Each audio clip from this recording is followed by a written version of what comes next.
Mr. Rijiju, normally when I meet you, those interactions are very happy interactions. But today seems to be a day when certainly some very unpleasant developments have happened in the parliament.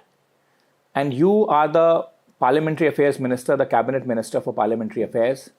And it certainly can't be a happy occasion for you too, Mr. Rijiju. Oh, definitely. If incidents which are not appropriate as per the parliamentary conventions, you are bound to have a feeling which is not happy. But having said that, sometimes in parliamentary democracy, it does happen. Parliaments are normally a very noisy place. People make lots of issues which are very loud. Things do happen, but it should not get out of control. Parliamentary democracy must run. It must reflect the will of the people. It happened. I'm not very happy with the incident, especially which happened yesterday, involving leader of opposition in the Lok Sabha and the other MPs. It was avoidable, but it happened. But now, today, it cooled down a little bit. Yeah. And surely, Mr. Rijiju, I agree, parliaments are very noisy places. Even in the Western world, we have seen a lot of places from Australia to New Zealand that sometimes things do get unruly. But surely it should not come to a stage where the leader of opposition is being booked by the local police in a case of fisticuffs and physical brawl. Surely it should not come to that. I agree with that. There are heated exchanges in words in the parliament. It's been there since 1952. I mean, it's nothing new. But when incident which leads to injury and police case, then it's very unfortunate. The police action, whatever is, being there, you have heard in the news, it's because the injury which led to 2 MPs admitted in a hospital. So when it becomes injury and admission in a hospital, then it becomes a police case. I have nothing much more to comment because police will look into the matter as per the rules and the laws. But it was avoidable. I mean, leader of opposition should not get into physical mode. You said that, I'm quoting you. You said that, leader of opposition seems to have taken his karate and kung fu lessons way too seriously. And he is getting physical with the member of parliament. Yes. See, martial arts, it's for physical defense. You learn martial art. Normally, it is said that it's for the act of self-defense. But I believe whatever games, sports, martial arts, it's for physical well-being. These are for your fitness, your fine-tuning of your body, not to hit somebody. Except for the sports. Those who play sports, they hit each other to score the points. But Rahul Gandhi coming to parliament with T-shirts and then pushing around an old, fragile MP, that is not mardangi. That is not, showing that you are, a good parliamentarian. Muscle power is not the symbol of a good parliamentarian. Brawn is not the brain in this case. But Mr. Rijiju, tell me, Mr. Gandhi denies all of that. He says he hasn't hit anybody. He said it's the BJP MP who were obstructing his way. He also says that, in fact, Mr. Khadge, leader of opposition in Rajya Sabha, was pushed and his knees were injured. No, everything is very clear. The BJP MPs were protesting there in the Makkar Dwar main gate, where Rahul Gandhi and his MPs were protesting for last 1 week. So BJP MPs also started protesting there. That is one of the entry gates. But Rahul Gandhi forcefully broke through. He pushed around. But our MPs did not retaliate. That's what I was saying yesterday also in the parliament, that BJP MPs were also there in large numbers and quite physical, presence there. I mean, like, which could be intimidating. But BJP MPs were very careful.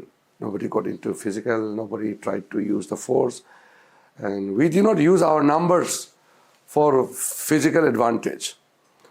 Physical advantage is something which you can't consider in parliamentary democracy. Physical numbers is for voting, it's for running the house.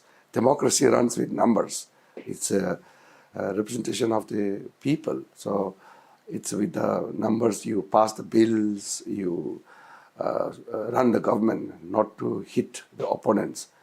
But somehow Rahul Gandhi, I don't know, I never thought Rahul Gandhi will get into physical mode like that. He started pushing around, and two of our aged MPs got injured. Very sad.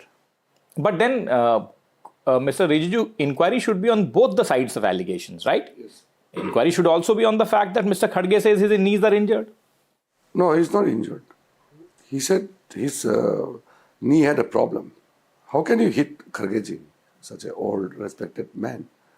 Let us not get into the two-meme thing. Two MPs got admitted. They can't hit themselves, no? Somebody pushed them. So that is, Rahul Gandhi pushed them. It's very clear. So no need to really get into the blame game. Okay, now let me move from this subject, which is extremely unfortunate, and you quite clearly said that it should have been avoided, to another subject, which is MPs bringing placards, t-shirts, etc., bags to the parliament. Today, one of the BJP MPs gifted one bag to Mrs. Priyanka Gandhi Vadra with 1984 written on it. Prior to that, and I will say that, prior to that, Mr. Rahul Gandhi himself has been distributing various kinds of things in the parliament. As the Parliamentary Affairs Minister, you are also the custodian of the parliament. The physical property of the parliament, you are the custodian. Your ministry is the custodian of the parliament in that sense. So, do you think that this is something which is also avoidable and should be avoided in general interest of decorum of the parliament? Absolutely. Nobody should carry a placard in the Parliament House. The Speaker has been repeatedly telling the MPs not to come with a placard in the House. In this winter session, the first 4 days, where lots of unruly behaviors we could see from the opposition side. But after that, everything was okay. We sat with the Speaker, all the leaders of political parties were called. So there was absolutely normal functioning. Suddenly, I don't know why Congress party came with t-shirts, bags and slogans and placards. That really triggered off all these problems. And then they started again getting into the house and carrying the placards and the t-shirts. So yesterday, BJP MPs decided that our party should not take placards and t-shirts inside the house, but at least outside the parliament building. In the compound of the parliament. Yeah, we must respond to their sloganeering. That was the thing. So it's t-shirt for a t-shirt and bag for a bag. Yeah, because the Congress party has been doing this kind of sloganeering, carrying placards for last almost a week. Yeah. So in the end of it all, Mr. Rijiju, you must be a concerned man because all this impacts the productivity of the houses. It did impact badly because we had listed so many business. Many important bills could not be passed this time. The output in Lok Sabha was 54.5% and Rajya Sabha was 40%, so much below expectation. And one important thing which I must tell is, since we had listed those bills in the House, we could have pushed through it. We have the numbers, but we believe in dialogue. We believe in discussions and debates. So we did not push any bills in the Deem. In the past, you must have seen many bills were passed during the Deem in the House, without much discussion when it was necessary.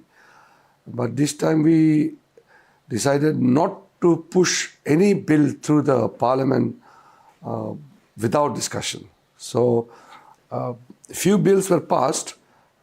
Then suddenly Congress started this unruly behavior. Then we could not pass any bills. But we had for this discussion on the Constitution, 2 days in Lok Sabha, 2 days in Rajya Sabha. So overall, the output is quite dismal, but that is part of thing now. I have to look for budget session. And also tell me, Mr. Rijiju, one thing that you said that you did not pass the bills in any din. Output is dismal, but tell me something. The opposition will turn around and say, and you were in opposition for a very long time. Your party was in opposition for a very long time, and they will turn around and say that, but look, the responsibility to run the house is yours, of the treasury. Not exactly. That responsibility lies with everyone. Government pilots the business, but opposition has to cooperate. They can oppose it, but they can block it. As I said, if we want to pass the bill, we can pass it. But that is not a good way of doing things. So we thought we will not forcefully pass the bill. But even 2-3 MPs also can create problem in the house. If they come to the well, if they start shouting slogans, so it creates disturbances to the other MPs. So it's not exactly the numbers to create trouble in the house. Few MPs also can create problems. As I said, by using martial or by using our numbers, we could have passed the bills, but we didn't do that.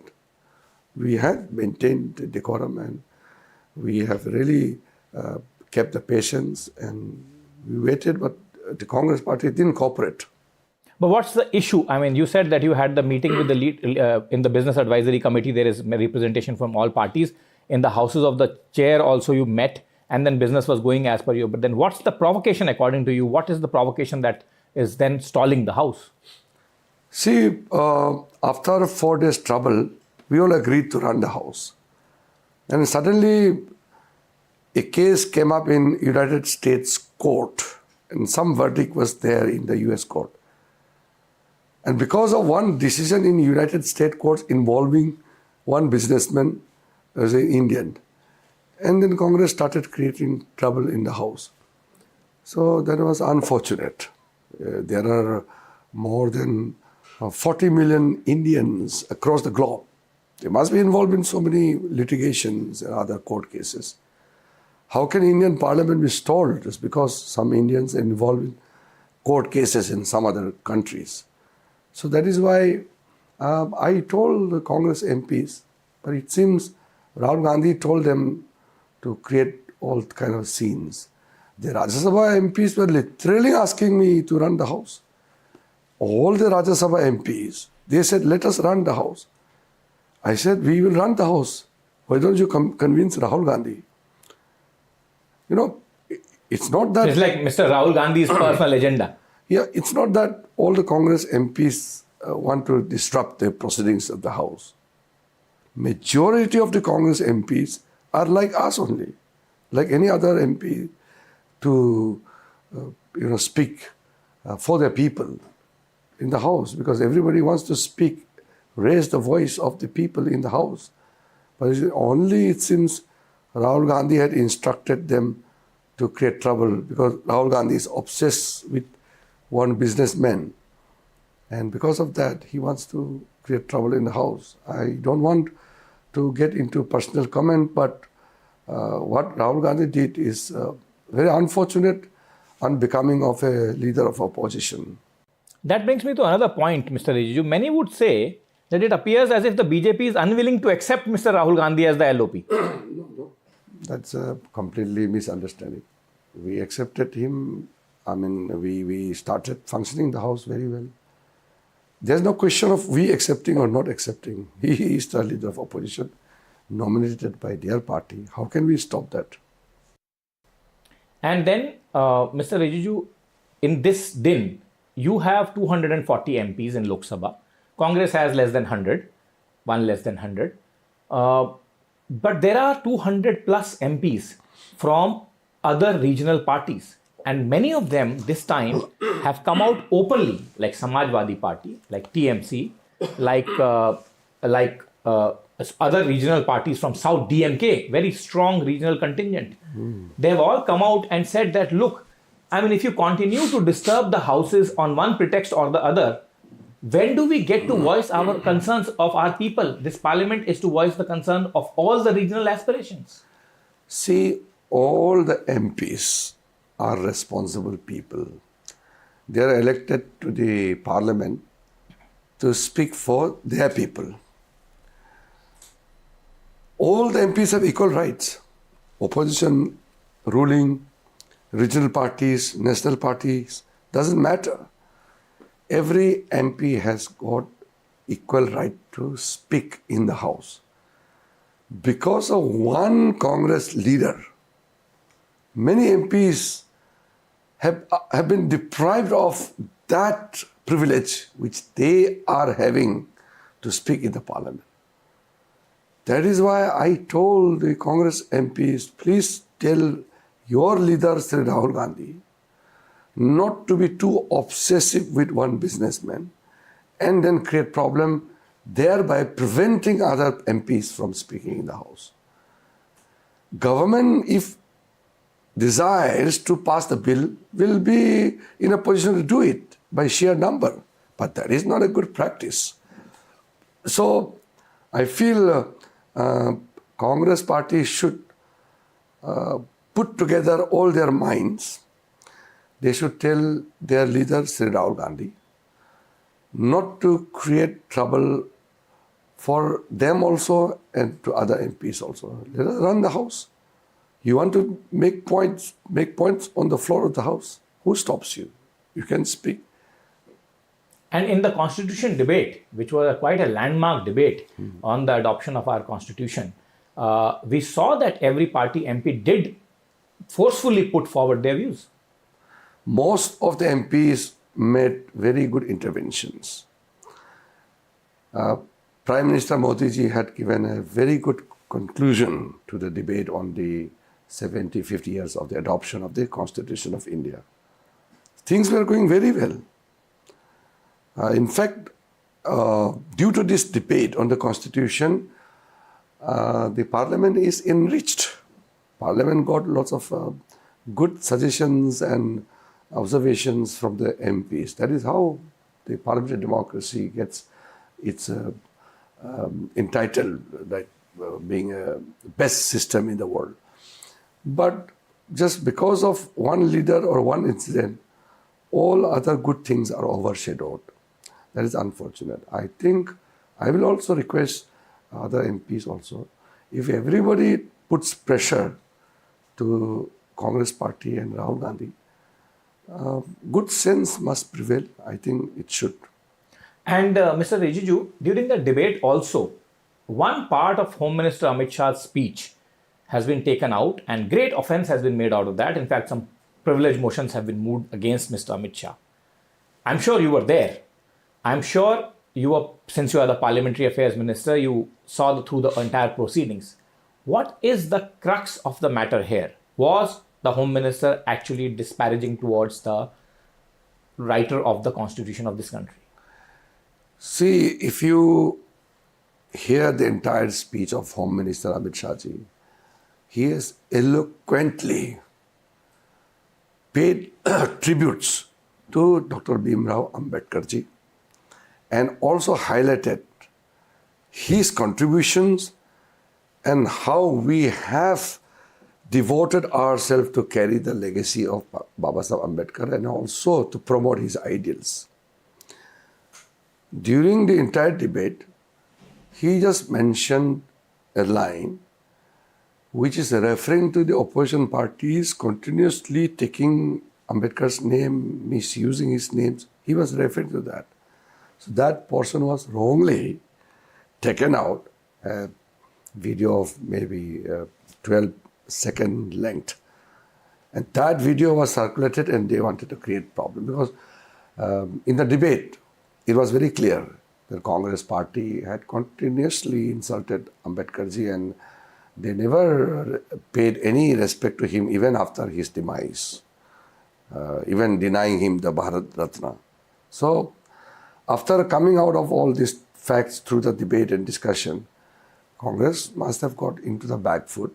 So they desperately tried to mislead the nation by taking out a small clip of Home Minister's speech. That was unfortunate. But anyway, the privilege notice has been served. And similarly, a privilege notice, or rather notice to remove the Vice President from his chair was also served, which was also history making, and it has been now dismissed by I was very surprised. In the Rajya Sabha, there are very senior members in the Congress party. How could they make such frivolous mistakes, 4 points I want to mention. First of all, the notice to remove the Vice President must accompany a resolution of the House. The resolution was never moved, so the notice itself did not accompany a resolution. Secondly, notice must be served 14 days prior to that. So that was not done. Thirdly, the notice itself is not addressed to anybody. It was just written in a plain paper. You don't do that in a parliamentary system. And then finally, even the name of Vice President was wrong. They were serving a notice, and the name itself they mentioned was wrong. The spelling of the Honorable Vice President was mentioned and written in a wrong manner. How can they do that? Not even one count, the notice was valid. Mr. Rijiju, before I let you go, my final question to you is the fact that, look, what has happened is unfortunate. Probably nobody wants to see the repeat of these kind of scene in this country.